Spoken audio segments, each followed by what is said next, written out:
Let's move on to perhaps, one of the best games that happened this week, at least in terms of, surprise factor. I know Paperthin, we didn't guarantee this game because Paperthin was on the show and Paperthin picked DFM. So Paperthin, I'm going to start with you and let you go off. For this. Talk about DFM. We're ready. Beating Talon. All right, you had the train, Sliggy. We got the boat for DFM, and I'm the captain, okay? Ahoy, mateys. We're going all the way to Tokyo first, then down the Seine River to Paris. We are nonstop. Okay, we're going there. Get on board. All right, Sliggy, I told you on Twitter you could be my first officer if you want. I don't know. Chobra, you could shovel some coal in the engines. Achilleos could swap the poop deck. Like, whatever we got to get done here. We're getting all the way to Paris. Okay. Damn, dude. I like it. Wow. That's good. That's good. I mean, you did predict this happening. You did think that this was going to happen. Did this play out as you expected? Where I thought this was quite a swingy game. Like a point in this game, I was like, oh, well, Talon are going to win now. Like once they won Corrode and then started well on map 3, I was like, oh, well, this game's over. DFM have missed their chance. But then it swung heavy back to DFM here on Icebox, as you can see, when they got to the attack side. Tell me, though, did this play out as you thought? Because, again, you can see there Meiy. I mean, May's Icebox, he's popping off. Not nearly as much as he did in the last time, but, he's still having a good game here on Icebox. Is this what you expected? Yeah, I mean, I think this is about what I thought. I didn't think DFM would be able to 2-0 them. There was a point on Corrode where I thought it might happen. They were up like 9-5 because they won the pistol when they swapped sides. But I think, I have a couple rounds I want to look at just to talk about, DFM's, macro picture. Obviously, Meiy is popping off. He's the best player in Pacific, therefore the best player on the planet right now, right? No doubt about that. No doubt.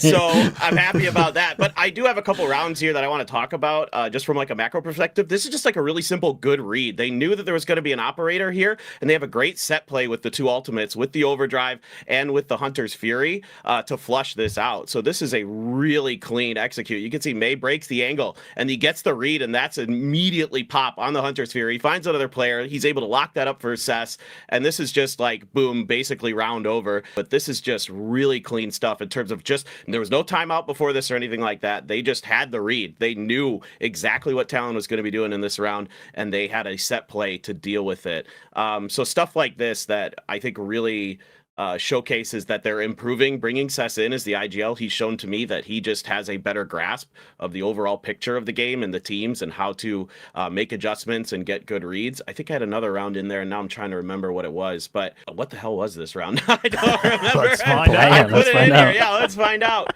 Oh. This is them on the bonus on the defender side. So they end up winning this. They make a really nice read here, just a hard read where they expect Talon to rotate after clearing the barrier mesh. Yeah. And then they slip Jinboong. If you watch the minimac, they slip him into mid, and I'm pretty sure he hears the rotates, and therefore he can kind of call this over. So they're right in great positions. And then they use a paranoia to buy a little bit of extra time here to make sure that they can get even, better into place to counter this. And then Talon has no idea. Kame makes a brilliant play there through the smoke, just outplays, waits for the neon to go by, and then takes one and spins and kills the other. I mean, this is extremely good coordination from them. They are really starting to put the pieces together.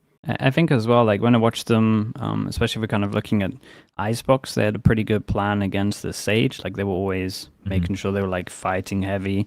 When Primi was going for wall plants, they were actually punishing him or breaking the wall so you can actually get that plant off. So I was impressed with how they were approaching a lot of the maps. And I feel like it's been a thing with Japanese teams in general where they struggle with firepower. I think that's a big conversation we normally have. We'll get to that. Yeah, that's true. Well, we'll get there. It does look like they have it. Akame is really stepping up. Yeah. And I think SSeeS and Gen together can really have their moments of big impactful rounds. So it looks nice. It did look nice. I didn't expect them to win this one. I honestly didn't expect them to look this good, really. Yeah. I mean, okay, you go, Joe. Well, I don't mean to be a Debbie Downer here, but I just want to let everybody know that I think we were also just kind of swindled by Talon because we all thought that their traffic light was match by match. but I'm pretty sure it's actually just week by week. Yeah, it's week by week. Okay. Yeah, so they won the Super Week and then they lost this week. So like DFM, I mean, you can enjoy it for 1 week, but I don't know how long that's gonna last because I think Talon's back on the rise this week. I do want to spend a bit of time on Talon. I do want to spend a bit of time on Talon because I think like their next 2 games, I mean they might even be in some trouble for playoffs, to be honest, depending on how it goes. Because they play T1 and Paper Rex. Those are their last 2 games. They're 2-1 now. Could easily end up 2-3 and some big tiebreaker. You know, some of these I mean they've probably won enough maps and rounds. I do want to talk about because they are basically, you know, at this point, my concern for them was obviously in those first 2 games, they looked very good. But they'd only played 2 maps. They'd only played Bind and Icebox. So I was a bit like, okay, well, you know, they're Bind and Icebox, although they lost Icebox here. But, you know, we hadn't seen them on these other maps. Now, they did end up winning on Corrode. So that's maybe, you know, a positive. Their Sunset pick, when I was watching it personally, I just thought they looked quite disconnected, felt quite like, you know, we weren't on the same page a lot of the time, you know, kind of running, you know, people seem to have a different idea of what round they were in, that kind of stuff. I didn't love their Sunset, to be honest. So that was their map pick, so maybe that's a little concerning as well. They've gone for this. Primi is basically playing Deadlock Sage, right? As far as we're aware, that he's playing Deadlock Sage pretty much every map, and you know, making it work around that, which, you know, on some maps seems to be a viable option. Deadlock, I think, is a very good agent, you know, and Sage can work on some of the maps as well. So it's not a problem necessarily, I don't think.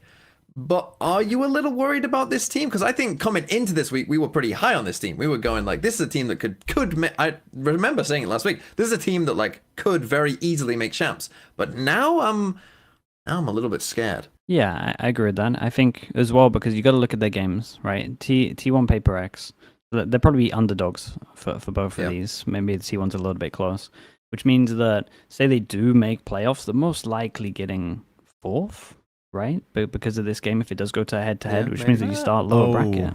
So they got a really hard run here. It does worry me a little bit. It's hard when you have someone as good as Primi to not feel like double duelist would suit them well, but I don't think Primi's playing his role bad, to be honest. Like it's not him. So I don't know. When I watch Talon, sometimes the inconsistency, especially when it comes to like aim duels, is really odd to me. Sometimes I watch them and they just absolutely fry, and then sometimes they're just like not feeling it and they just losing duels that I think they would normally win. I don't want to sound too much like Autumn, but it does feel like a lot of the times they could just like actually just hit their shots and win a fair amount of rounds.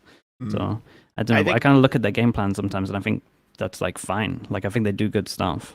Yeah, I think this was kind of a weird week for whatever reason. I think the biggest thing that I noticed when I was kind of pouring through some of the stats and stuff was that Primi got absolutely destroyed by Meiy.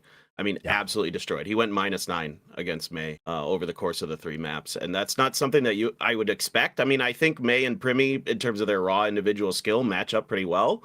But Meiy is just on one this stage. I mean, he is playing some of the best, you know, Valorant that I've ever seen, and he is carrying this team sometimes. I mean, he's destroying on Icebox with Jet.